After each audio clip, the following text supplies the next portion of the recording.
चाहने वाले करोड़ों करोड़ों भाइयों और बहनों को पहुंचा रहे हैं। ये वक्त बड़ा चुनौतीपूर्ण है।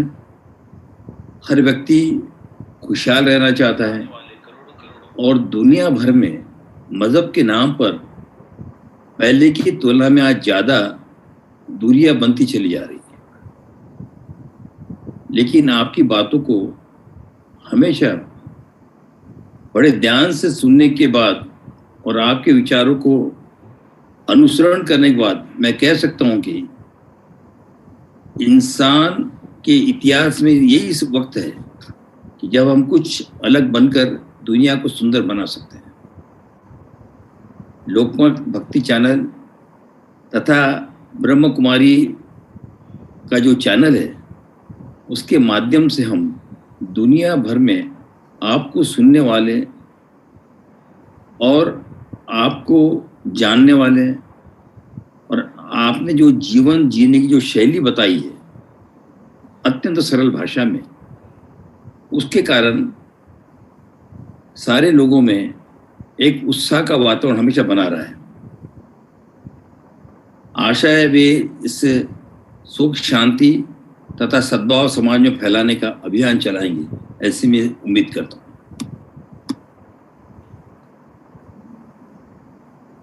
शिवानी दीदी, मैं पहले प्रश्न की ओर आप मुड़ता हूँ। कई लोग मुझसे कहते हैं कि मैं बहुत डरा सा हूँ। आज हर व्यक्ति डरा सा रहता है।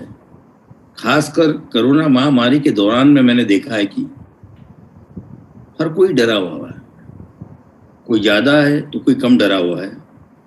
ऐसे मुझे लगता है कि अन्य वक्त में आदमी डरा रहता है, नेगेटिव सोचता है। विशेष रूप से मैं नवयुवकों के बारे में कहना चाहूँगा। नवयुवक नवयुवतियों के मन में अनेक चीजों को लेकर डर बना हुआ है। किसी फिलोसोफर ने कहा है, conquer the fear, conquer all. दीदी, आप क्या कहेंगे इसके बारे में?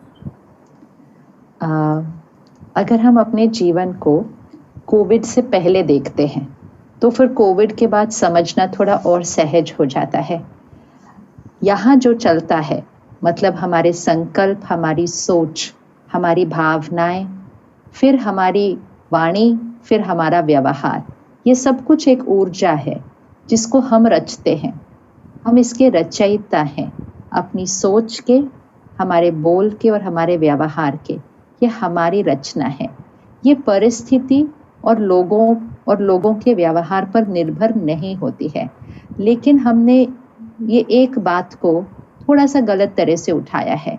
और कोविड से पहले भी, कोविड से पहले भी तो अपने आप को 2019 में अगर हम लेके चलें तो तब भी हम ये कहते थे कि मुझे इस बात की वजह से गुस्सा आया हुआ है, मुझे इस व्यक्ति की वजह से चिड़चिड़ापन आ गया, मुझे इसकी वजह से दुख हो रहा है, मुझे इस बात की वजह से चिंता हो रही है और मुझे इस बात की वजह से डर लग रहा है। ये कोविड से पहले भी था कि हमने परिस्थिति और लोगों को अपनी भावनाओं का जिम्मेवार ठहराया था। जैसे कि हमारा मन परिस्थिति और लोगों पर निर्भर है।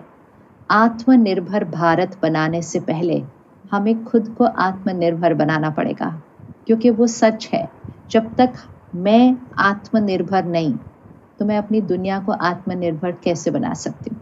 तो आत्मनिर्भर अर्थात आत्मा, मैं, निर्भर खुद पर हो, परिस्थिति और लोगों पर नहीं। तो आज से एक छोटा सा अभ्यास करना शुरू करते हैं। अपने मन की भावनाएं, शब्द और व्यवहार के लिए किसी और को जिम्मेवार न ठहराएं। ये भाषा को बदलें। उनकी वजह से खुश, उनकी वजह से उदास, उनकी वजह से दुखी नहीं। वो परिस्थिति है, ये स्वस्थिति है। स्वराज्य अर्थात यहाँ के राजा हम हैं, ये स्वस्थिति है। तो आज से अपने मन की स्थिति का जिम्मेवार लेते हैं, क्योंकि हम कोविड से पहले ऐसे चल रहे थे। मतलब ये जो मन रूपी बैटरी है ये थोड़ी सी वीक थी, क्योंकि ये अपनी रचना की जिम्मेवारी नहीं ले रही थी। अगर परिस्थिति अच्छी तो हम खुश, अगर परिस्थिति थोड़ी हिली हुई तो हम भी हिले हुए। तो हमारे पास शक्ति कौन सी थी? और ऐसे करते करते कोविड आ गया। मतलब एक ऐसी परिस्थिति जो सबके सामने आ गई। और फिर तो डर और चिंता सिर्फ मेरे जीवन में नहीं, शहर में, देश में, विश्व में अनेकों करोड़ों करोड़ों लोगों ने रचना शुरू कर दिया, तो वो हवा ही दूषित हो गई। इस समय डर, चिंता ये हवा में है, और जो भावनाएं हवा में होती हैं वो हमारे ऊपर असर करती हैं। इसीलिए बहुत बहुत ज़रूरी है कि अब हम आत्मनिर्भर बने, मतलब अपनी सोच और भावनाएं, शब्द और व्यवहार की जिम्मेवारी लें। जैसे ही हम वो करना शुरू करेंगे, ये जो बैटरी है ना, ये चार्ज होने लग जाएगी, और ये बैटरी चार्ज होगी तो परिस्थिति अनुकूल नहीं होगी, लेकिन मन की स्थिति हमारे अनुसार होगी। जब बाहर संकट हो तो निडर रहना बहुत ज़रूरी होता है। जब बाहर हलचल हो तो मन में अचल रहना बहुत ज़रूरी होता है, क्योंकि एक अटल मन ही बाहर की संकट का सामना कर सकता है। संकल्पों से सृष्टि बनती है, संकल्प से सिद्धि होती है। अगर हमारे संकल्प सही होंगे तो हमारी सिद्धि, हमारी सृष्टि, हमारा भाग्य सही बनेगा। तो संकल्पों की जिम्मेवारी हमें खुद लेनी पड़ेगी, और जैसे हम वो करना शुरू करेंगे, छोटी छोटी बातें होती हैं जो करनी है, हम आज देखेंगे, तो यहाँ की जो शक्ति है बढ़ती जाएगी, डर अपने आप खत्म होता जाएगा। हम भय से निर्भय की ओर चलेंगे, डर से निडर की ओर चलेंगे। बहुत अच्छी बात की शिवानी दीदी आपने, कि हम लोग डर से निडर की ओर चलेंगे। तो मैं निडरता की जब बात आती है तो मेरे सामने सबसे पहले नाम आता है महात्मा गांधी जी का, जिन्होंने अहिंसा के माध्यम से हिंसा को दूर किया और अहिंसा को अपनाकर, चाहे वे गौतम बुद्ध रहे हो, भगवान महावीर रहे हो, गांधी जी रहे हो, तो गांधी जी हमेशा कहते थे कि मैं शांति पुरुष हूं, लेकिन मैं किसी औरों की कीमत पर शांति नहीं चाहता। ओशो भी कहते थे कि सुख नहीं, शांति खोजो। अब आप ही बताइए दीदी कि सुख और शांति मनुष्य कैसे प्राप्त करे, क्योंकि आप जानते कि आज का वातावरण कैसा है। सबसे पहले खुशी, सुख, शांति, ये जो शब्द है ना, इनका सही भाव, इनका सही अर्थ हमें समझ लेना होगा। हमें लगा कि ये चीज़ें बाहर हैं, तो हम बाहर सुख ढूंढ रहे थे, हम शांति के लिए शहर से दूर पहाड़ों में जा रहे थे, गुफाओं में जा रहे थे। हमें लगा कहीं जाने से शांति मिलेगी, कुछ खरीदने से खुशी मिलेगी, किसी व्यक्ति से प्यार मिलेगा। तो जो चीज़ अपनी थी उसको हम बाहर ढूंढ रहे थे, बाहर मांग रहे थे, और जितना हम उसको ढूंढ रहे थे, मांग रहे थे, उतना ही हमें वो नहीं मिल रही थी, क्योंकि वो चीज़ बाहर नहीं थी, बाहर नहीं थी। इसलिए सबसे पहले ज़रूरी होता है खुद का परिचय। मैं कौन पता होगा तो जीवन जीने का तरीका बदल जाएगा। ये शरीर है, और सब कुछ जो हम इसके द्वारा लेते हैं वो बाहर की भौतिक चीज़ें, मतलब शरीर को आराम देने वाली चीज़ें हैं। तो जो चीज़ें हम खरीदते हैं वो शरीर को आराम देती हैं, शरीर को सुख देती हैं, शरीर को देती है, मन को नहीं। तो यहाँ के सुकून के लिए, यहाँ खुशी के लिए, शांति के लिए हमें सही संकल्प रचने पड़ते हैं। शांति ढूंढी नहीं जाती, शांति मुझ आत्मा का धर्म है। आत्मा सतोगुणी आत्मा है। सतोगुणी मतलब 7 गुण आत्मा के धर्म है, आत्मा का स्वभाव है, आत्मा का संस्कार है। पवित्रता, मैं पवित्र आत्मा हूँ, ये हर आत्मा का धर्म है। पवित्रता, शांति, सुख, शक्ति, प्यार, ज्ञान और आनंद। पवित्रता, सुख, शांति, शक्ति, प्यार, ज्ञान और आनंद, ये 7 गुण, 7 संस्कार आत्मा के हैं। लेकिन अगर हम इसको भूल जाएं तो हमने अपने स्वभाव को क्या बना लिया? तनाव, चिंता, डर, ईर्ष्या, स्पर्धा, शिकायतें, वो सारी तरफ हम चले गए। वो हमारा स्वभाव नहीं था। ये 7 गुण हमारा स्वभाव है। अब मुझे क्या ध्यान रखना है? परिस्थिति आएगी, कोई कैसा व्यवहार मेरे साथ करेगा, मुझे इन 7 संस्कारों में से ही सोचना है, बोलना है और व्यवहार करना है। सिंपल एग्जाम्पल, सड़क पर ट्रैफिक है, बहुत ज़्यादा जाम लगा हुआ है, कोई गलत तरीके से गाड़ी चला रहा है, कोई पीछे हॉर्न बजा रहा है। ये तो कितना सिंपल सीन है, मतलब इसको कोई हम परिस्थिति भी नहीं कह सकते। लेकिन इस सीन में मुझे शांति की स्थिति से सोचना है, बोलना है और कर्म करना है। मुझे करना होगा, परिस्थिति अनुकूल नहीं है, मुझे सही तरह से सोचना होगा। और जब मैंने शांति के संस्कार का उपयोग किया, तब मुझे शांति अनुभव होगी। अगर मैंने अशांति का उपयोग किया तो मुझे अशांति अनुभव होगी। अगर मैंने गुस्से का उपयोग किया तो मुझे गुस्सा अनुभव होगा। अगर मैंने गलत भाषा का उपयोग किया तो मुझे वो अनुभव होगा। तो यहाँ पर सब कुछ है, सारे संस्कार हैं। जिस संस्कार को उस समय हम उपयोग करेंगे वो हमें अनुभव होगा। दीदी, आप जो यहाँ की बात कर रही तो मेरे अभी तक समझ में नहीं आया कि यहाँ क्या है। आपने तिलक लगाया है ना यहाँ पे? मैंने लगाया है। और आप रोज लगाते होंगे शायद। जी। तो यहाँ जो तिलक लगाते हैं ना, ये अपने आप को याद दिलाने के लिए कि मैं आत्मा हूँ। ये स्वराज्य का तिलक होता है, मैं आत्मा हूँ और ये 7 गुण मेरे संस्कार हैं।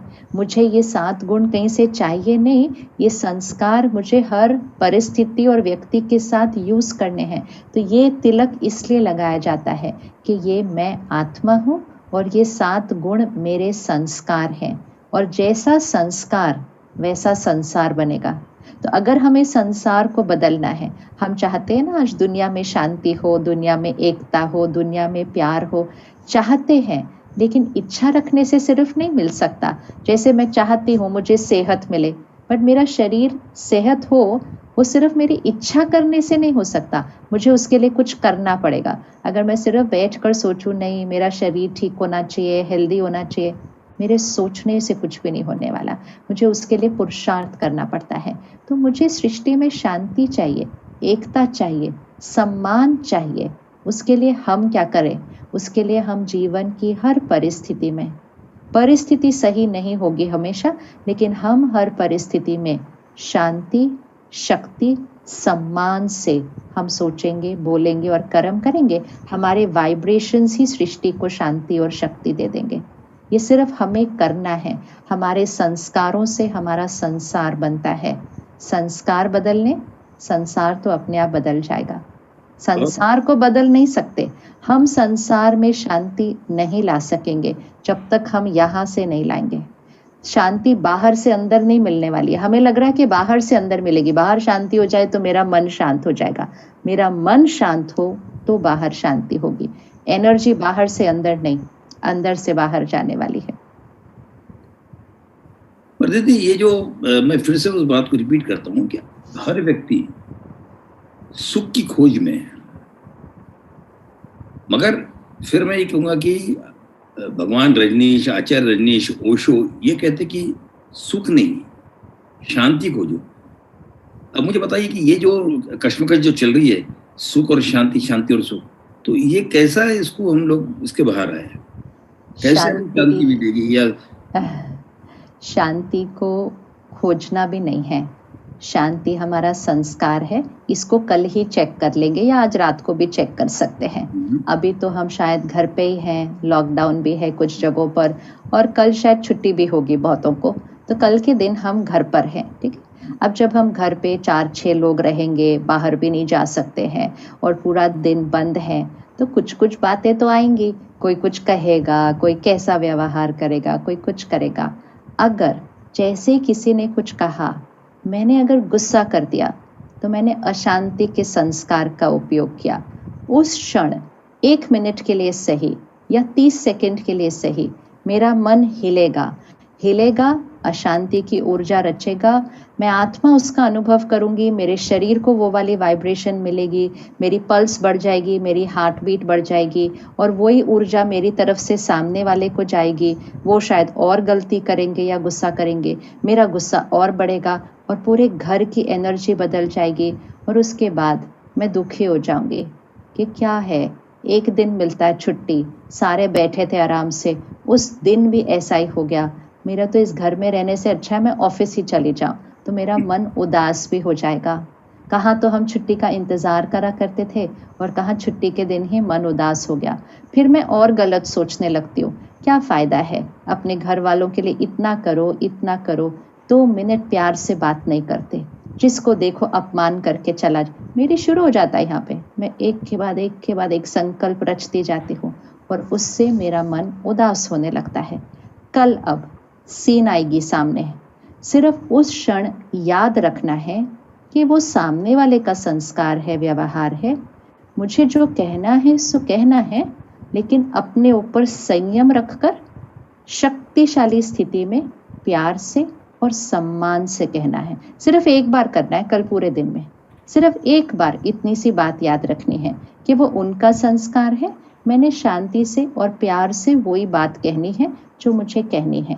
एक बार भी अगर किया तो उस क्षण मैं आत्मा शांति का अनुभव करूंगी और उसके बाद मेरा दिन पूरा बहुत सुखी बीतने वाला है। मेरा शरीर अच्छा फील करेगा क्योंकि मैंने अच्छी ऊर्जा शरीर को दी है। अपने भाग्य का रचयिता हम खुद हैं। हम खुद हैं। हमारी संकल्प सोच से हमारा भाग्य बनता है। कल के दिन को कैसा बनाना है वो हमारे ऊपर निर्भर है, लोगों पर नहीं और परिस्थितियों पर नहीं। जब हम ऐसे जीवन जिएंगे तो कोविड बाहर हो सकता है, ध्यान हमें रखना है, लेकिन डर ये हमारी स्थिति नहीं हो सकती है। डर नहीं हो सकती। इसी बात को आपने जो कहा, मेरे मन में एकदम बिल्कुल अलग सा एक ख्याल आ गया है। और मैं सोचते सोचते मेरे मन में ऐसा ख्याल आ गया कि एक मशहूर शायर, शायद आपने भी उनको सुना होगा, वो शायर भी थे, फिलोसोफर भी थे, मुझे बहुत अच्छे लगते हैं वो, शाहिर लुधियानवी। और शाहिर लुधियानवी जी ने एक बात लिखी थी कि मैं जिंदगी का साथ निभाता चला गया, हर फिक्र को धुएं में उड़ाता चला गया, जो मिल गया उसी को मुकद्दर समझ गया। अब ये जो बात उन्होंने कही है, तो इसमें जीवन की फिलॉसफी है, जीवन जीने की कला भी बताई उन्होंने, इसमें से वैराग्य से आध्यात्म की और जाने की का भी रास्ता उन्होंने बताइए। तो मुझे आप बताइए कि इसे पाने के लिए, ये बात समझने के लिए, इसे पाने के लिए, और जैसा कि आप कह रहे हैं कि अपनी आत्मा की शुद्धि को रखते हुए जीवन जीने के लिए हम मनुष्य को क्या करना पड़ेगा दीदी? अब जो ये वाली बात भी है ना, जो मिल गया उसको स्वीकार करता गया और हर फिक्र को धुएं में उड़ाता चला गया। अब इसको जीवन में, गाना तो सबने सुना है, अभी तो बहुत लोग सुनते सुनते गुनगुना भी रहे होंगे ऑलरेडी, क्योंकि वो इतना फिटेड है ना हमारे अंदर, तो वो याद आ जाता है रिकॉर्डिंग। लेकिन अब इसको जीवन में हम कैसे यूज करते हैं? जब हमें मैं आत्मा हूँ याद रहता है, तो ये भी याद रहता है कि आत्मा अजर अमर अविनाशी है। ये भी हम बचपन से सुनते आए। जब शरीर छोड़ती है आत्मा, है ना, तो हम कहते हैं वो चले गए। अंतिम संस्कार हम किसका करते हैं? शरीर का करते हैं। आत्मा तो ऑलरेडी चली गई। आत्मा कहाँ गई? आत्मा अगले गर्भ में प्रवेश किया। और जब अगले गर्भ में आत्मा प्रवेश करती है तो आत्मा अपने साथ क्या लेकर जाती है? संस्कार और कर्म। संस्कार और कर्म। और जब बच्चा पैदा होता है तो पैदा होने वाले दिन ही पंडित जी उनकी जन्म पत्री बना देते हैं। कभी सोचने वाली बात है, अभी तो बच्चे ने कोई कर्म भी नहीं किया और उसकी जन्म पत्री बन गई कि इस जीवन में उसके साथ क्या होगा, 10 साल बाद क्या होगा, 20 साल। ये कैसे बन गया? क्योंकि वो आत्मा अपने कर्म और अपने संस्कार लेकर आई और उन संस्कारों पर ग्रहों का प्रभाव जन्म पत्री बन गई। ये है हमारे पूर्व कर्म। और फिर हमारे इस जीवन में जो हम कर्म करेंगे, ये दोनों से हमारा भाग्य बनता जाता है। पूर्व कर्म और वर्तमान कर्म, ये दोनों के साथ हमारा भाग्य बनता जाता है। अब उन्होंने लिखा, जो भी मुझे मिला मैं उसको स्वीकार करता चला गया। मतलब प्रश्न नहीं उठाया, ये क्यों, ऐसा क्यों, उससे कम क्यों, इनसे ज्यादा होना चाहिए था। ये प्रश्न, ईर्ष्या ये नहीं हो सकती जिसके पास ये वाली लाइन फिटेड है कि जो है उसको स्वीकार करता चला गया। वो कभी ईर्ष्या नहीं करेंगे, वो कभी स्पर्धा नहीं करेंगे। स्वीकार मतलब एक्सेप्ट, स्वीकार करना अपने जीवन को। तो जो मुझे मिलता है, मतलब जो हमारे साथ होता है, वो हमारे पूर्व कर्मों का फल होता है, ये हमारा भाग्य होता है। और अब हम क्या कर्म करेंगे, ये हमारा पुरुषार्थ होता है, ये हमारा प्रारब्ध होता है, ये हमारा पुरुषार्थ होता है। और ये दोनों मिलकर भाग्य बनाते हैं।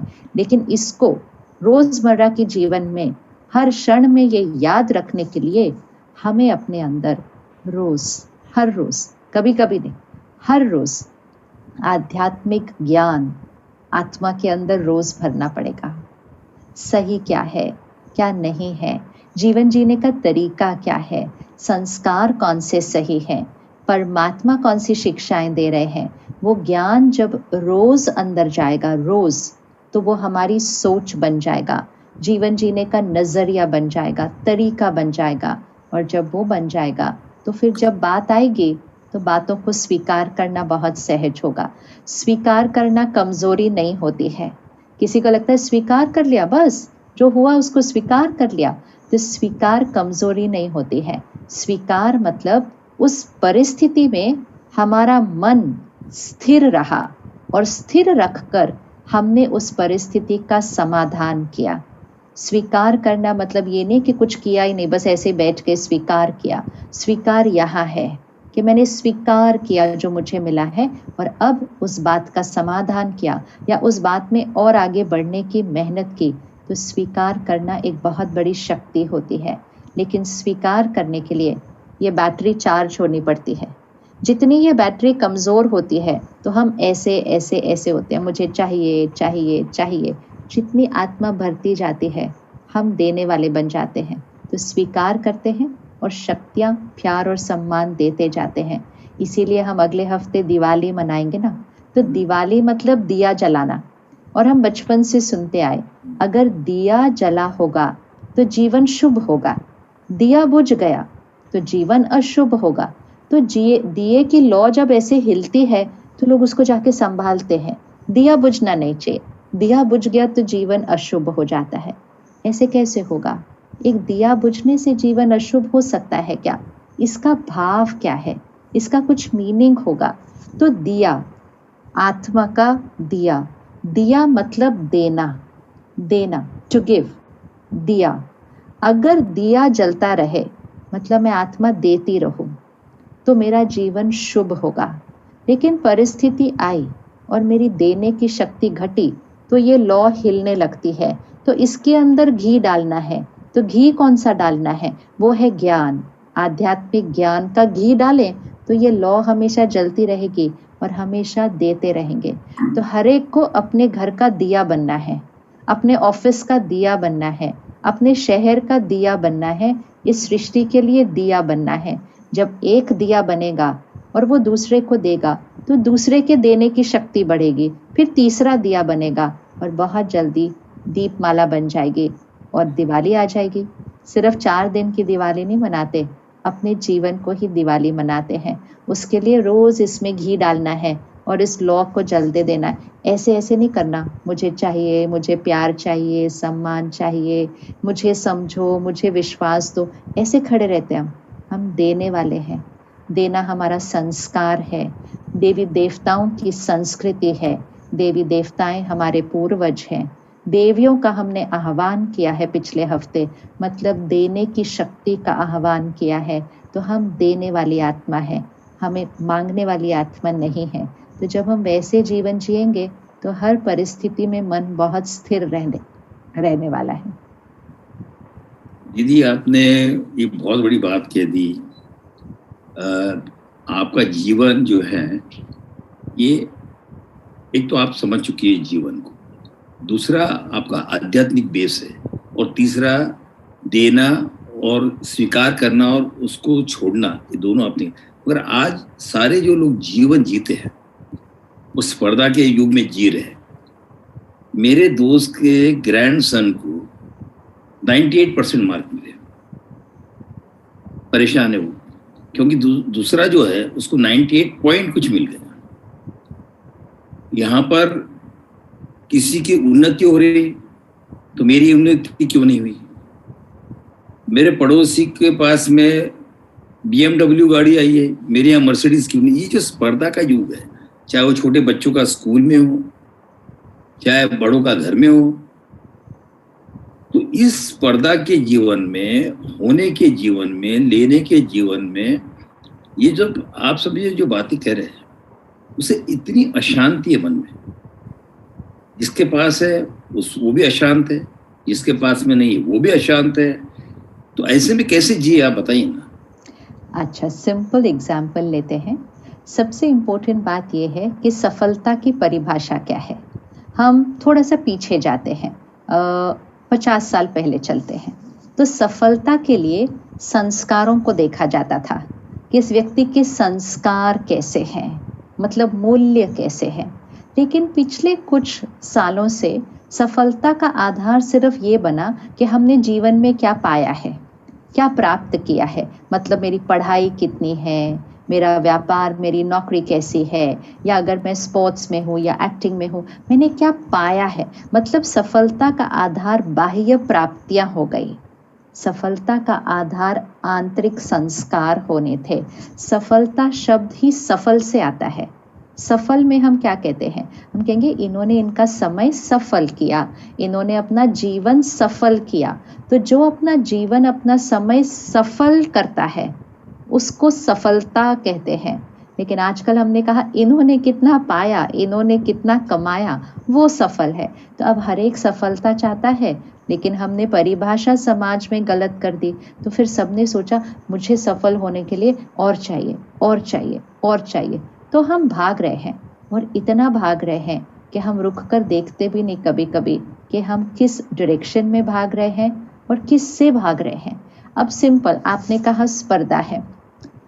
आप अगर मुंबई में रहते हैं और आज आप सोचते हैं कि आप मुंबई से पूना जाएंगे, आप एक्सप्रेस वे पर चलते हैं, आप अपने परिवार के साथ गाड़ी में हैं, बहुत सुंदर जर्नी है, यात्रा बहुत प्यारी है, सब खुश हैं, गाने सुन रहे हैं, खाना खा रहे हैं और उस यात्रा पर जा रहे हैं।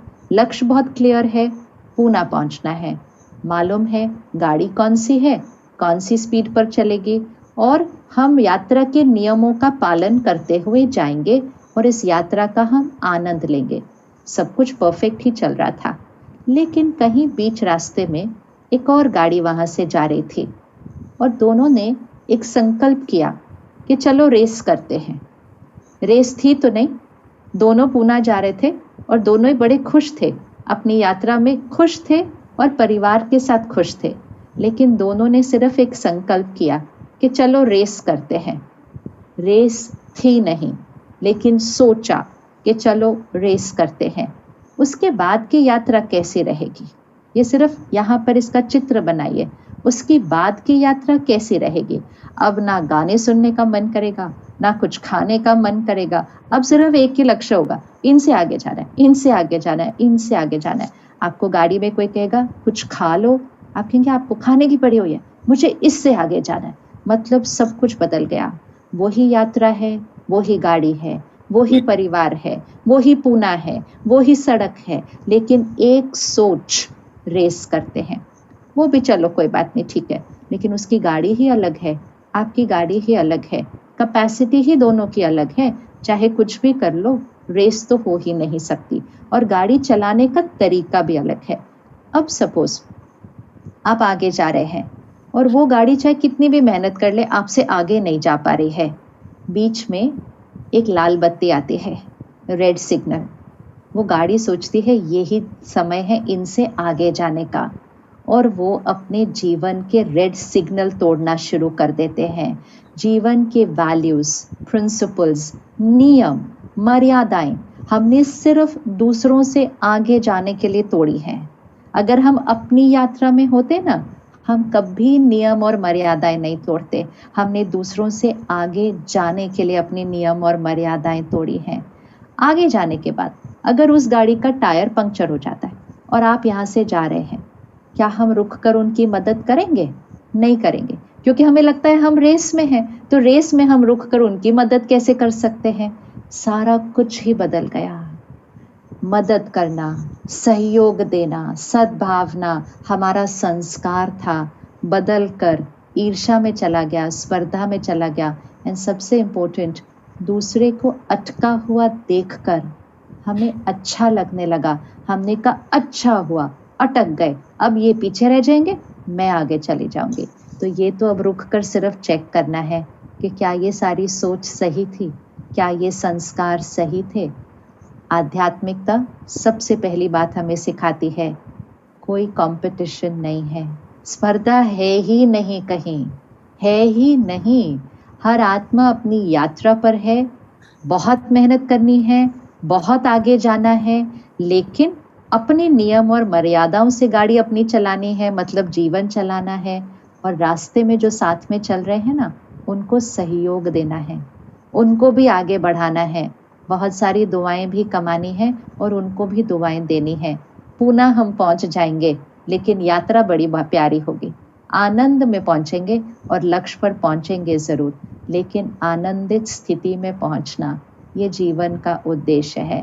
तो अगर कोई इसका एक्सपेरिमेंट करके देखे कि रेस कोई है ही नहीं, कंपटीशन कोई है ही नहीं, हर आत्मा अपने संस्कार और कर्मों और मेहनत से आगे बढ़ेगी, और हमें अपने से आगे बढ़ना है, लोगों से आगे नहीं। वो एक संस्कार है स्पर्धा, जो शायद हमें कभी भी सुकून में रहने नहीं देगा, क्योंकि हम कितना भी आगे चले जाएं, कोई एक हमारे से आगे होगा। हम तो देखते हैं आजकल ये सारा दिन, कोई नंबर 1 होता है देश में भी, तो भी उसको डर लगता है, नहीं मुझे इससे भी और आगे जाना है। और अगर वो विश्व में भी नंबर 1 हो जाए तो उसको और डर लगता है कि अब मैं नंबर 1 हूँ तो मुझे नंबर 1 रहना है, चाहे कुछ भी हो जाए, मुझे नंबर 2 नहीं होना। तो ये तो फिर जीवन ही बीत जाएगा और हम वो रेस ही करते रह जाएंगे। तो शिवानी दीदी, जो आपने बात कही, ये भी उसमें वैल्यूज की बात थी। हमारा कल्चर और हमारे वैल्यूज, मेरे ख्याल से ये सबसे बड़ी हमारे हिंदुस्तान की उपलब्धि है। मगर जो जीवन विज्ञान है, ये जो जीवन विज्ञान है, इस जीवन विज्ञान को हम लोग भूल गए हैं। और जैसा कि अभी हम लोग चर्चा कर रहे थे कि स्पर्धा की ओर में, ईर्ष्या की ओर में हम आगे जा रहे हैं। आज हम जिन स्कूलों में भेज रहे हैं उनको, मैं उसके खिलाफ में नहीं हूं कि आप उनको अंग्रेजी स्कूलों में क्यों भेज रहे हो, अमेरिकन स्कूल में क्यों भेज रहे हो, जाना पड़ेगा। मगर एक समय था कि हमारे पास में वैल्यूज, संस्कार, इन सब के लिए दुनिया के लोग हमारे यहाँ आते थे। आज हम उनकी तरफ जा रहे हैं, पर वो लोग हमको याद कर रहे हैं। हमारी जो शैक्षणिक, जो हमारा जो सिलेबस है, जो पढ़ाने का जो तरीका है, और उसी के इर्द गिर्द में हमारे माता पिता भी पढ़ा रहे हैं। तो इसके बाहर आप कैसे निकालेंगे इनको? जब तक हम ये सोचेंगे कि खुशी और सफलता बाह्य चीज़ों में है, तब तक तो हम फिर बाहर से ही कुछ ना कुछ सीखते रहेंगे। और ये नहीं है कि हमें औरों से सीखना नहीं है, सीखना तो बहुत अच्छी बात है, कुछ कहीं से कुछ नया सीखने को मिलता है तो सीखना चाहिए, लेकिन सीखते सीखते अपने निज संस्कार, अपनी मर्यादाएं, अपनी परिवार की मर्यादाएं, अपनी देश की मर्यादाएं ये भूल जाना, तो उसमें नुकसान हमारा ही है। जैसे हम रामायण में सीखते हैं कि सीता जी लक्ष्मण रेखा के अंदर थी, रावण बाहर था। अब रावण इतना शक्तिशाली है, लेकिन वो उस लाइन को क्रॉस करके अंदर नहीं आ सकता था। सीता जी को ही लाइन से बाहर जाना पड़ेगा। इसका आध्यात्मिक रहस्य क्या है, इसका अर्थ क्या है? सीता मतलब मैं आत्मा, मर्यादाओं की लकीर के अंदर हो। जब तक मैं आत्मा जीवन की मर्यादाओं की लकीर के अंदर हो, रावण अंदर नहीं आ सकता है। रावण मतलब कमजोरियाँ, विकार, नेगेटिविटी, वो मर्यादा की लाइन को क्रॉस करके अंदर नहीं आ सकती है। लेकिन मुझ आत्मा को ही मर्यादा की लाइन को क्रॉस करके बाहर जाना पड़ता है। और जैसे मैं आत्मा मर्यादा की लाइन को क्रॉस करके बाहर जाती हूँ, तो रावण मुझे पकड़ लेता है, मेरी कमजोरियाँ। तो इसलिए बहुत ज़रूरी है, आजकल माँ बाप बहुत मेहनत करते हैं अपने बच्चों के लिए, और एक ही बात कहते हैं, हम अपने बच्चों को सब कुछ देना चाहते हैं जो हमें नहीं मिला। ये लाइन है सबकी, हम उनको वो देना चाहते हैं जो हमें नहीं मिला था। तो हमें क्या नहीं मिला था? हमें कुछ भौतिक चीज़ें नहीं मिली थी जो आज परिवारों में हैं, लेकिन उनको वो देते हुए जो हमें नहीं मिला था, कई बार हम उनको वो देना भूल जाते हैं जो हमें मिला था।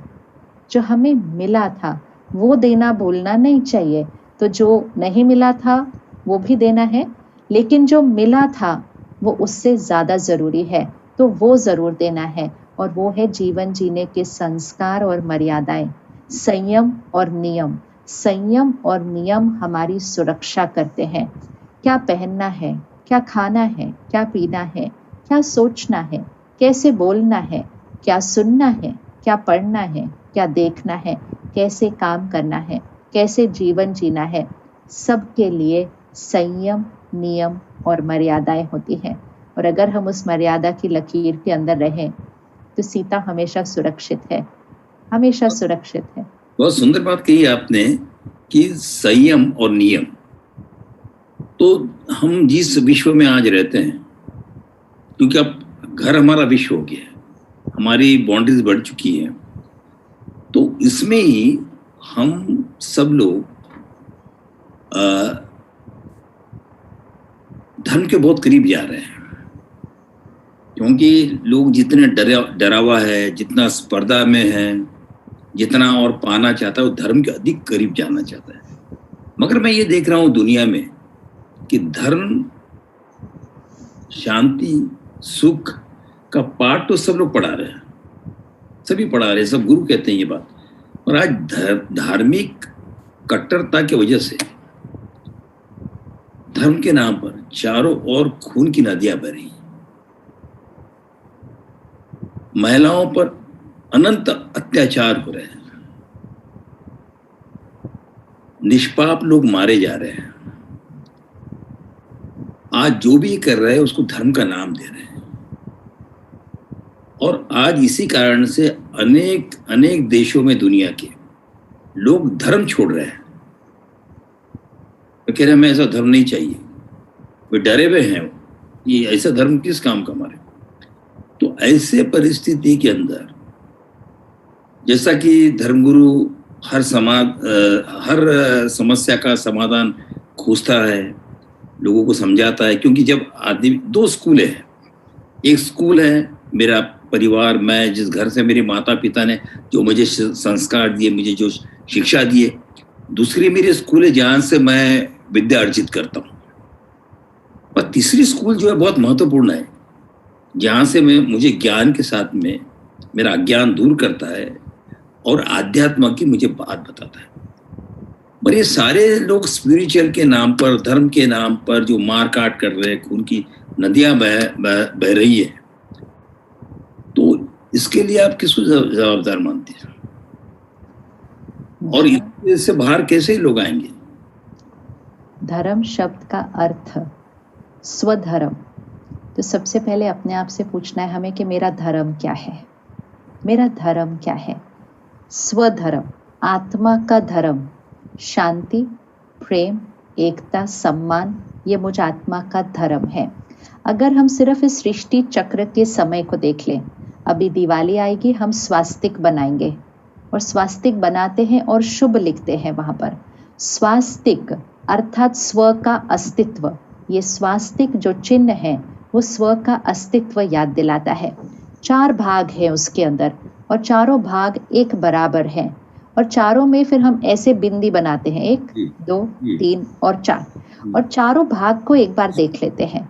पहला भाग हाथ ऐसे है, दूसरा भाग हाथ ऐसे है, तीसरा भाग हाथ ऐसे है और चौथा भाग हाथ ऐसे है। और चौथे भाग के बाद पहला भाग फिर से आएगा। तो पहला, दूसरा, तीसरा और चौथा। परमात्मा इसका अर्थ हमें समझाते हैं कि ये स्वास्तिक सृष्टि का काल चक्र दर्शाता है। पहला भाग सतयुग है, दूसरा भाग त्रेता युग है, तीसरा भाग द्वापर युग है और चौथा भाग कलयुग है। पहले भाग में हाथ ऐसा है, देवी देवताएं देते रहते हैं, सिर्फ दुआएं देते हैं। त्रेता युग हाथ नीचे जाता है, द्वापर युग मांगना शुरू होता है और कलयुग हाथ ऐसे हो जाता है। लेकिन कलयुग के बाद फिर से सतयुग आना है, वो भी हम देखेंगे। लेकिन अब धर्म की बात, सतयुग और त्रेता युग, सतयुग और त्रेता युग में आत्मा, देवताई आत्मा, 16 कला संपूर्ण, एक राज्य, एक भाषा, एक मत, एक धर्म। धीरे धीरे धीरे सतयुग और त्रेता युग में आते आते जन्म ले, शरीर छोड़ जन्म ले, आत्मा की बैटरी ना थोड़ी सी कम हो जाती है। तो आत्मा पहले फुल्ली चार्ज्ड सतयुग में, त्रेता में आई थोड़ी सी कम, अब जब तक द्वापर युग में आई और थोड़ी कम। जब आत्मा की बैटरी डिस्चार्ज मतलब थोड़ी आत्मा कमजोर होने लगती है तो हमारे अंदर 5 विकारों की प्रवेशता, काम, क्रोध, लोभ, मोह, अहंकार, थोड़ा थोड़ा, अभी जैसा नहीं, कलयुग के अंतिम जैसा नहीं, बहुत थोड़ा थोड़ा थोड़ा आता है। और जब ये आता है तो धर्म स्थापक हमें जीवन जीने का तरीका सिखाना शुरू करते हैं। धर्म स्थापक आते हैं तो सभी धर्म स्थापक, चाहे वो इब्राहिम, मोहम्मद, गौतम बुद्ध, महावीर, सभी ने एक ही बात सिखाई, परमात्मा एक है, उंगली ऊपर थी, शांति, प्यार, एकता और सम्मान का धर्म सिखाया। कोई अलग बात नहीं कर रहे थे। तरीका अलग अलग हो सकता है, जीवन जीने का तरीका, शैली अलग अलग हो सकती है, लेकिन ज्ञान तो एक ही दे रहे थे। इसीलिए आपने अभी कहा सभी संत आत्माएं भी ज्ञान तो एक ही देते हैं, क्योंकि धर्म है ही एक, अलग तो है ही नहीं, तो सभी वो धर्म ही सिखाएंगे। लेकिन टीचर अलग अलग हो गए, इतने सारे, हर 2 साल, हर 200 साल, 100 साल बाद टीचर्स अलग अलग आए, लेकिन टीचिंग एक ही थी। मतलब शिक्षक अलग अलग आए, शिक्षा एक ही थी, लेकिन हम शिक्षक से जुड़ गए, शिक्षा को उतना नहीं पकड़ा, शिक्षक से जुड़ गए। और जैसे हम शिक्षक से जुड़ गए, मैंने कहा मैं अलग, आप अलग, आप अलग, आप अलग। शिक्षा एक ही थी, अगर हम शिक्षा से जुड़ते तो हम कहते हम सब एक, लेकिन हम शिक्षक से जुड़ गए तो हम अलग अलग हो गए। फिर कलयुग में आते आते एक शिक्षक, मतलब एक हिंदुइज्म, इस्लाम, क्रिश्चियनिटी, बुद्धिज्म, सिखिज्म, सब में भी और शाखाएं आ गई। मतलब उस एक धर्म के अंदर भी शाखाएं आने लग गई। तो वो जो एक धर्म था वो भी एक नहीं रहा, ब्रांचेस डिवाइड होने लग गई। और आज हम कलयुग के एंड में आकर पहुंचे हैं, जिसके लिए दुनिया कहती है घोर कलयुग है, घोर कलयुग है। तो घोर कलयुग का चिन्ह क्या है कि धर्म जो हमें जोड़ने वाला था, हम उस धर्म के नाम पर ही एक दूसरे से लड़ रहे हैं। तो ये कितना विपरीत है। धर्म कैसे लड़ाई सिखा सकता है? कोई धर्म सिखा रहा है? नहीं, लेकिन हम धर्म के नाम पर लड़ रहे हैं, क्योंकि हमने धर्म को भी बाहर लिया, धारणा नहीं बनाया। धर्म मतलब हमारी धारणा। तो जो हमारे धर्म गुरु, हमारे धर्म स्थापक हमें शिक्षा देकर गए हैं, अगर हम उस शिक्षा को धारण कर लें तो सतयुग तो कल ही आ जाएगा, सतयुग तो कल ही आ जाएगा। लेकिन हम सिर्फ शिक्षक को फॉलो कर रहे हैं, हम कहते हैं हम इनके फॉलोवर हैं, तो हम एक दूसरे से लड़ रहे हैं, हम अलग हैं। शिक्षा को फॉलो करते हैं, शिक्षा को फॉलो करें तो किसी की भी बात एक दूसरे से अलग नहीं है, कोई अलग ही नहीं है, गलत होने का तो कोई सवाल ही नहीं, लेकिन अलग भी नहीं है। तो शिक्षा को पकड़ें, आत्मा अपने स्वधर्म में स्थित हो, हम सब एकता के में जुट जाएंगे, सत्युग कल आ जाएगा। लेकिन धारणा, तो ज्ञान की धारणा करनी होती है। ज्ञान सिर्फ सुनना, पढ़ना, सुनाना, दूसरों को भेजना, हम शेयर करते हैं ना, कोई भी अच्छी बात सोशल मीडिया पे आती है, हम सबके साथ शेयर करते हैं। धारणा मतलब जो ज्ञान की बात सुनी उसको अपने जीवन में धारण करना और उसको अपना स्वधर्म बनाना, यही हर धर्म सिखाता है। तो सबसे इम्पोर्टेंट बात है कि ये घोर कलयुग के बाद सतयुग ही आना है, और ये सतयुग हम सबको लाना है। सतयुग कहीं से अपने आप नहीं आता, संस्कारों से संसार बनता है। कलयुगी संस्कार 5 विकार, तो सृष्टि कलयुग। दैवी संस्कार, देने का संस्कार, सद्भावना का, पवित्रता का संस्कार, सृष्टि सतयुग। ये सृष्टि हम सबको मिलकर बनानी है, ये होना ही है। बस हम सबको अपने संस्कारों पर थोड़ा सा परिवर्तन लाना है, तो सृष्टि पर सतयुग आ जाएगा। उसी का यादगार तो दिवाली का त्योहार है कि चारों तरफ रोशनी और दिए, वो सृष्टि पर सतयुग का यादगार है। दीदी, आपने बोलते बोलते मीडिया का शब्द किया कि मीडिया, सोशल मीडिया, तो मेरे मन में एक प्रश्न ये आया अभी कि प्रोफेसर डॉक्टर गाल्टिन, जिन्होंने बहुत सारी किताबें लिखी, स्टैनफोर्ड यूनिवर्सिटी के अंदर जिन्होंने एक रिसर्च भी किया, और उस रिसर्च में उन्होंने कहा कि जो मीडिया है, ये मीडिया जर्नलिज्म ऑफ पीस करता है, पर पीस जर्नलिज्म नहीं करता है, ऐसा गाल्टन की थ्योरी कहती है। तो इसको लेके मीडिया को, क्या आपको लगता है कि मीडिया अपना रोल जो है ये योग्य ढंग से कर रहा है कि जिसके वजह से लोगों तक सुख और शांति और चैन और अमन रहे? मीडिया को शक्ति क्यों कहा जाता है? कहते हैं ना, मीडिया इज पावर। तो मीडिया को शक्ति क्यों कहा जाता है? जो मन की स्थिति है, मतलब हमारी इमोशनल हेल्थ, आज हम अपनी फिजिकल हेल्थ, मेंटल हेल्थ, इसको लेकर थोड़े से कंसर्न है ना, क्योंकि भारत में भी और विश्व में भी डिप्रेशन, एंजाइटी अटैक, ये सब इतना बढ़ रहा है, तो मेंटल हेल्थ का भी थोड़ा सा इशू है। तो उसके लिए इमोशनल हेल्थ मतलब मेरी भावनात्मक स्थिति, मेरे संकल्प, मेरी स्थिति, मेरी यहाँ की जो सोच है, मेरी इच्छाएं हैं, वो मेरी इमोशनल हेल्थ है। ये कैसे बनती है? इसकी खुराक क्या है? इसकी खुराक है जो हम सुनते हैं, पढ़ते हैं, देखते हैं। तो एक लाइन अगर हम फिट कर ले, जो हम सुनते हैं, पढ़ते हैं, देखते हैं, वो हम बनते हैं। ये सच है। जो अंदर जाएगा वो हमारी सोच बनेगी, जो हमारी सोच बनेगी वो कर्म में आएगी, कर्म में आएगी संस्कार बनेगा, और संस्कार से संसार बनेगा। अब आप मीडिया की पावर देखिए। मीडिया वो चीज़ है जो हम सुनते हैं, पढ़ते हैं, देखते हैं, उससे हमारी सोच बनती है, उससे हमारा संस्कार बनता है, और उससे हमारा संसार बनता है। अब 30 साल पहले जाते हैं तो मीडिया कितना था? मीडिया, हमारे पास तो टीवी भी नहीं था 30-40 साल पहले। एक अखबार सिर्फ घर आता था, बाकी हम सुनते, पढ़ते, देखते क्या थे? जो माता पिता ने सिखाया और जो शिक्षकों ने सिखाया, और अच्छी किताबें लाइब्रेरी में, वो ही हमारी खुराक थी। फिर हमारा फ़ोन आया, फिर हमारा टीवी आया, फिर हमारा टीवी पर एक एपिसोड आता था, संडे को आया तो अगले रविवार को अगला आता था। तो जैसे कि, और क्वालिटी भी हमें पता है, बड़ी घरों को जोड़ने वाली, वैल्यू सिस्टम वाली, वैसी वाली बातें आती थी उसके अंदर। तो हम पूरा हफ्ता इंतज़ार करते थे कि अगले सोमवार को अब इसका अगला एपिसोड आएगा। महाभारत रामायण आते थे। हाँ, महाभारत रामायण आते थे। फिर मीडिया ने कहा ये तो बहुत अच्छा चल रहा है, तो फिर उन्होंने उसको सोमवार करने की जगह 7 दिन के एपिसोड कर दिए कि अब आप हर रोज़ एक एपिसोड देखो। क्वालिटी भी चेंज हो गई। घर टूट रहे हैं, कोई किसी को धोखा दे रहा है, कोई किसी के साथ, बाकी तो रिश्तों में जो दिखा रहे हैं उसमें। अब ये घर में रोज़ चलने लगे, रोज़ घर में धोखा देने की बातें, घर टूटने की बातें, अत्याचार, ये घर में रोज़ चलने लगे। इसकी ऊर्जा घर में फैलने लग गई। समाज बदला। अब जो मीडिया आया है वो हमारे फ़ोन पर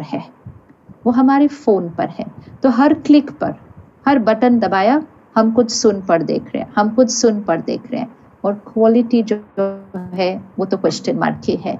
अब हमारे पास डिजिटल प्लेटफॉर्म्स आ गए। अब मुझे टीवी पर शाम को 7 बजे 8 बजे का इंतज़ार करना नहीं पड़ता कोई एपिसोड देखने के लिए। अब हम 10 एपिसोड इकट्ठे ही देख लेते हैं, और फिर एक दूसरे को बताते हैं मैंने पूरा सीज़न देख लिया, मेरा पूरा फिनिश हो गया है। तो जैसे कि हम एक समोसा हफ्ते में एक बार खाते थे, फिर हमने रोज़ एक समोसा खाना शुरू कर दिया, अब हम दिन में 10 खा लेते हैं। तो कहीं तो असर पड़ेगा, किसी का तो असर पड़ रहा है। तो जो हम सुनते, पढ़ते, देखते हैं, वो हम बनते हैं। तो मीडिया और सोशल मीडिया, डिजिटल मीडिया से हम क्या सुन पढ़ देख रहे हैं, वो हमारी सोच और हमारे संस्कार पर बहुत ज़्यादा गहरा प्रभाव डालता है। आज के बच्चे भारत की संस्कृति का कम और अलग अलग देशों की संस्कृति की बातें सुन पढ़ देख रहे हैं। शिक्षा की तरह से नहीं, लेकिन जो सीरियल, जो बातें आ रही हैं वो वहाँ से। तो उनका सोचने का तरीका, उनकी भाषा, उनका कपड़े पहनने का, सब कुछ बाहर की संस्कृति से प्रभावित हो गया। रहना देश में है, सोच विदेश की हो गई, तो संघर्ष तो होगा ही ना। संघर्ष तो होगा ही। तो इसलिए ये सब उलझने आ रही हैं थोड़ी सी। तो एक तो मीडिया और सोशल मीडिया की जिम्मेवारी बहुत बड़ी है, और एक हमारी जिम्मेवारी बड़ी है कि हमें सुनना, पढ़ना, देखना क्या है। टेबल पर सब तरह का खाना होगा, हमें सही चीज उठानी चाहिए जो हमारे स्वास्थ्य के लिए ठीक है। तो ध्यान से सुनना, पढ़ना, देखना है। मीडिया सृष्टि का भाग्य बदल सकती है। मगर वो उस जिम्मेदारी से काम कर रहा है, ऐसा आपको लगता है क्या? वो तो हर एक को अपने आप ही डिसाइड करना पड़ेगा कि हर एक, हम कोई किसी को जज थोड़ी कर सकते हैं। ये हर एक को देखना पड़ेगा कि जो मूवी बना रहा है वो अपनी मूवी से समाज को क्या दिखा रहा है, कौन सी भाषा सिखा रहा है, संगीत कैसे है, कपड़े पहनने का तरीका कैसे है ना। हर चीज़ की सोच पर अगर उसके अंदर 5 विकार हैं उस प्रोडक्ट के अंदर, चाहे वो एक आर्टिकल है, चाहे वो एक वीडियो है, एक मूवी है, एक गाना है, अगर उसमें 5 विकार है तो वो समाज में 5 विकार ही फैलाएगी। वो चीज़ वो 5 विकार ही फैलाएगी। और अगर उसके अंदर वो 7 गुण हैं तो वो समाज में 7 गुण फैलाएगी। तो वो तो अब बनाने वाले को अपने आप चूज करना पड़ेगा। दीदी, ये जो हमारी संस्कारों की बात चल रही है, संस्कार, वैल्यूज, कल्चर, तो आज सबसे बड़ा एक प्रश्न बच्चों को लेके खड़ा हो गया है, और जो कि हमारी भी धरोहर है, पूरे विश्व की धरोहर है। सबसे इम्पोर्टेंट अगर सोसाइटी का कोई फैक्टर है तो बच्चे हैं। तो इसको लेकर एक बहुत बड़े राइटर हैं अमेरिका के, जिसका नाम है साइमन सिनेक। इन्होंने अपनी किताब में लिखा है कि चाइना में, साउथ कोरिया में, जापान में ये जो इंटरनेट का जो फैला हुआ है, और इसके कारण 5 साल से 15 साल तक के जो बच्चे हैं, न जाने क्या क्या देखते हैं, क्या क्या सीखते हैं। वहाँ से हिंसा भी पैदा हो रही है, वहाँ से अनेक गुण दुर्गुण सब आ रहे हैं।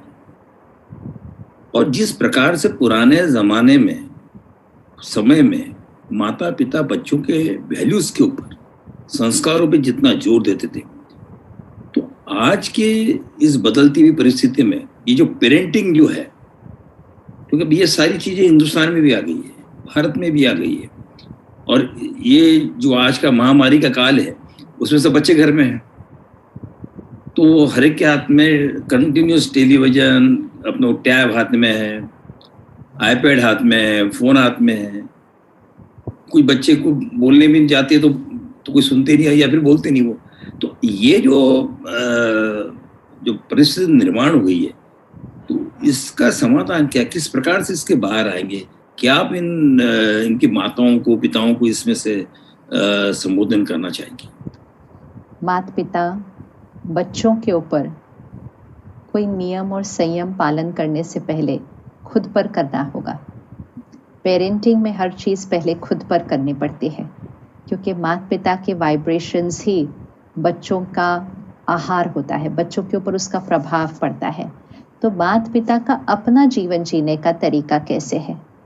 ब्रह्मा कुमारीज में हम एक बहुत सुंदर स्टडी कर रहे हैं, प्रोजेक्ट कर रहे हैं, जिसको हम कहते हैं गर्भ संस्कार, जो कि हमें पता है शुरू से हमारी संस्कृति में है, लेकिन उस पर एक्सपेरिमेंट चल रहा है कि उन 9 महीनों के अंदर बच्चे के संस्कार बनने शुरू हो जाते हैं।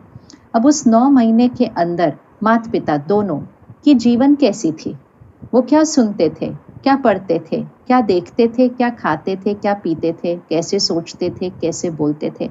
अगर उन्होंने 9 महीने वो वैसे ही बिता दिया अपने जैसे वो पहले कॉलेज में थे, और फिर उनकी शादी हुई, और वो 9 महीने के दौरान वो वैसे ही चीज़ें देख रहे हैं, वही तरह का मीडिया देख रहे हैं, वही तरह स्क्रीन से एडिक्टेड हैं सारा दिन में, उसी तरह की गाने सुन रहे हैं, वो आत्मा गर्भ के अंदर जिस समय उसके संस्कार बनने का समय चल रहा है, उस समय ही वो बच्चा तो वो संस्कार ले लेता है।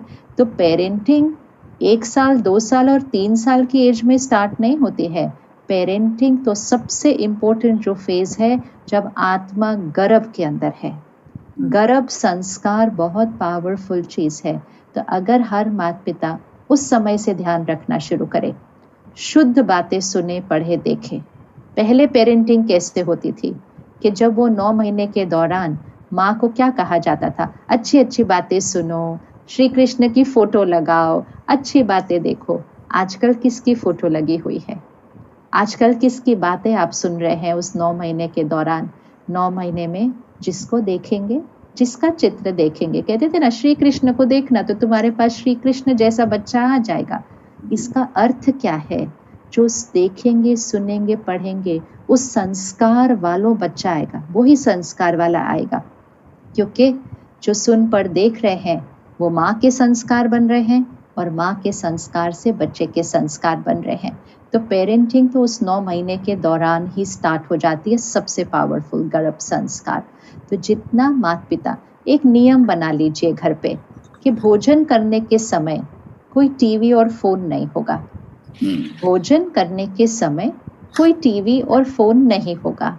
अगर माता पिता इस आदत को छोड़ेंगे तब तो वो नियम बच्चों पर लागू होगा ना। लेकिन बच्चों को बोलो टीवी बंद और माता पिता अपना फोन उठाए ऑफिस की या बिजनेस की बात के लिए, तो वो नियम पालन होता नहीं है उस तरह से। तो वो माता पिता को पहले खुद की पेरेंटिंग करनी है। खुद की पेरेंटिंग कर ली, बच्चों की पेरेंटिंग तो अपने आप हो जाती है। अपने संस्कारों से बच्चों को संस्कार दिए जाते हैं, बोलने से नहीं दिए जाते, चीजें छीनने से नहीं दिए जाते, अपने अंदर के संस्कारों से ही बच्चों को संस्कार मिलते हैं। सबसे इम्पोर्टेंट चीज, माता पिता अपने जीवन में क्या ऐसा करते हैं जिससे घर के अंदर आध्यात्मिकता, मेडिटेशन, प्योरिटी, पवित्रता की ऊर्जा घर के अंदर जाए। आज हमारा यही लक्ष्य हो गया है कि घर बड़े होने चाहिए, घर सुंदर होने चाहिए, मकान में सारी सुविधाएं होनी चाहिए। मकान की वाइब्रेशन क्या है? आपके घर में एंटर करते ही किसी को कैसी एनर्जी फील होती है? वो सुकून मिलना चाहिए घर में आकर, तो घर में रहने वाले बच्चों को भी वो सुकून और शक्ति मिलेगी। अगर हर घर में कम से कम सुबह का 1 घंटा सात्विक रहे, परमात्मा की याद में रहे, अध्ययन करे, आध्यात्मिकता का मेडिटेशन करे, माता पिता करें। बच्चे तो करना शुरू कर ही देंगे, नहीं भी शुरू करेंगे तो वो माता पिता की वाइब्रेशंस का प्रभाव ही बच्चों पर पड़ेगा। बहुत इंपॉर्टेंट चीज, सात्विक अन्न का मन पर बहुत असर पड़ता है। सात्विक अन्न घर में अगर बने, रसोई में खाना बनते समय परमात्मा के याद के गीत चलें, तो खाना नहीं प्रसाद हर घर में बने। बाहर का खाना जहां तक हो सके नहीं खाएं, क्योंकि जैसा अन्न वैसा मन हो। नहीं खाना चाहिए। हाँ, तो फिर बाहर के रेस्टोरेंट का क्या होगा? ढाबों का क्या? बाहर के रेस्टोरेंट सिर्फ उनके लिए होते हैं जो ट्रैवल कर रहे हैं और मजबूरी में खाना पड़ता है। ये नहीं कि घर पे बैठकर क्लिक करके ऑर्डर करके बाहर का खाना मंगवाते हैं। बाहर से जब खाना आता है वो धन की याद में बना हुआ खाना है, वो पैसे के लिए, प्रॉफिट के लिए, और इसमें कुछ रॉन्ग नहीं है, वो उनका बिजनेस है, लेकिन वो प्रॉफिट के लिए बना हुआ खाना है। तो एक होता है प्रॉफिट के लिए बना हुआ खाना, एक होता है भगवान की याद में बना हुआ खाना, और एक होता है परिवार के प्यार में बना हुआ खाना। तो घर में प्रसाद बनाएं, ये कोई भी करके देख सकता है। महीने के अंदर परिवर्तन दिखाई देगा घर के अंदर कि सात्विक अन्न खाएं, घर का खाना खाएं, और खाना बनाते समय परमात्मा की याद के गीत या कुछ भी सकारात्मक चीज रसोई में चलनी चाहिए पूरा दिन। फल, सब्जी, अनाज, पानी, सबकी ऊर्जा बदल जाएगी। खाते समय फोन और टीवी नहीं, और खाने से पहले परमात्मा को याद करके उस खाने और पानी की ऊर्जा को बदल कर फिर खाना स्वीकार करें। आपने शुरू में कहा था कि डर बहुत है। शहर के तो पानी में भी डर है, पानी में भी डर है। जैसा अन्न वैसा मन, जैसा पानी वैसी वाणी। अगर हम अन्न और पानी का शुद्धिकरण नहीं करेंगे खाने से पहले, तो हम तो खाने और पानी से भी अपने अंदर डर और चिंता की वाइब्रेशन डालते हैं। तो 10 सेकंड पहले रुकना है, परमात्मा को याद करना है, शुक्रिया करना है, और अपनी प्रार्थना करके भगवान को याद करके उसकी ऊर्जा को सात्विक बनाकर फिर स्वीकार करें। छोटी छोटी, बहुत छोटी छोटी आदतें हैं जिससे हमारी स्थिति बदल सकती है। बहुत छोटी, और बहुत छोटी बातें हैं जिनका ध्यान नहीं रखा, हमारी स्थिति थोड़ी सी डाउन हो गई। तो पेरेंटिंग अपने मन की करते हैं, बच्चों की तो अपने आप हो जाएगी। बहुत सुंदर दीदी, आपने बहुत अच्छी बात की ये भी। और इतना सुंदर आपका ये सब उद्बोधन रहा। मैं आखिरी एक सवाल से आखिरी आपसे पूछना चाहूँगा जाने से पहले कि मेरा प्रश्न ऐसा था कि ये जो मनुष्य के अंदर क्षमा का जो भाव है, जो कि जैनिज्म का सबसे बड़ा बेस है क्षमा, तो ये क्षमा, किसी को क्षमा मांगने से सारे दुख दर्द दूर हो सकते हैं, मन हल्का हो सकता है, मन शांत हो सकता है। केवल अहंकार जो है हमारे मन में, तो वो हमारा जो अहंकार है वो हमें क्षमा से दूर करता है। और चूंकि हम क्षमा नहीं मांगते, इसलिए हम आनंद की अनुभूति नहीं कर पाते हैं। तो शिवानी दीदी, आप इस पे जरा रस उद्घाटन करिए ना। ये मेरा अंतिम और आखिरी प्रश्न है आप। अगर हम क्षमा नहीं मांगते तो हम सुख से दूर होते हैं, लेकिन अगर हम क्षमा नहीं करते तो भी हम सुख से दूर होते हैं। क्षमा नहीं मांग पाते वो भी अहंकार है, क्षमा करते नहीं है वो भी अहंकार है। तो क्षमा करना भी बहुत ज़रूरी है। नहीं तो अगर हम अपने आप को चेक करें तो बहुत पुरानी बातें पकड़ के रखी होती हैं। उसने वो कहा, उन्होंने वो किया, उन्होंने वो किया, यहाँ इतना पकड़ के रखते हैं। अभी दिवाली में घर की सफाई करते हैं, कोने कोने कोने की सफाई करते हैं, क्योंकि जब तक घर की सफाई नहीं करेंगे श्री लक्ष्मी जी नहीं आएंगे। तो हम घर की सफाई करते हैं, उसका अर्थ क्या है? मन के कोने कोने की सफाई करनी है, तब वो देवी शक्ति अपने अंदर आ सकती है। तो सबसे पहले तो क्षमा करना बहुत ज़रूरी है। और क्षमा करना अर्थात आज से मैंने उनके लिए जो बात पकड़ के रखी थी, आज मेरे मन चित्त से ख़त्म। वो मेरा कर्मों का हिसाब किताब था, हुआ, पूरा हुआ। उस दिन उनका नज़रिया होगा, संस्कार होगा। अब मेरे से उनके लिए सिर्फ दुआएं और फिनिश्ड, फुल स्टॉप। आज से उस बात को पकड़ के नहीं रखना। क्षमा करने वाला बहुत लाइट हो जाता है, बहुत हल्का हो जाता है। और क्षमा मांगना वो तो वैसे बहुत ही सहज होता है, लेकिन क्षमा मांगने का अर्थ है कि मैंने जो किया वो तो मेरा कर्म बन चुका है। हमारा कर्म नहीं बदलेगा, हमारा कर्म तो बन चुका है हमारी गलती से। लेकिन क्षमा मांगना अर्थात मैंने इसको कबूल किया कि मेरा कर्म सही नहीं था, और मैंने इस बात को भी पक्का किया कि आगे से मेरा कर्म सही होगा। लेकिन कर्म तो मेरा हो चुका है। लेकिन जब मैंने इसको स्वीकार किया तो वो जो भोगना होनी है वो नहीं होती है, क्योंकि मैंने अहंकार को घटाया, स्वीकार किया। हम थोड़ा सा झुकने से आत्मा की शक्ति बढ़ती है। ऐसे अकड़े हुए सीधा रहते हैं ना कि हम झुके क्यों, तो अकड़ने से तो बीमारी आती है। झुकने वाला सेहतमंद होता है। तो हम झुके, हमने स्वीकार किया और हमने पक्का किया कि आगे से हमारा हर कर्म सही होगा। तो वो है हमने क्षमा मांगी। और क्षमा करने वाले ने क्या किया कि आज से मेरे मन चित्त पर वो पुरानी बात खत्म हुई और मेरे तरफ से आपके लिए सिर्फ और सिर्फ दुआएं। तो दोनों को बहुत लाइट फील होगा, हल्का फील होगा, और दोनों का जो कार्मिक अकाउंट है वो बहुत सुंदर बन जाएगा।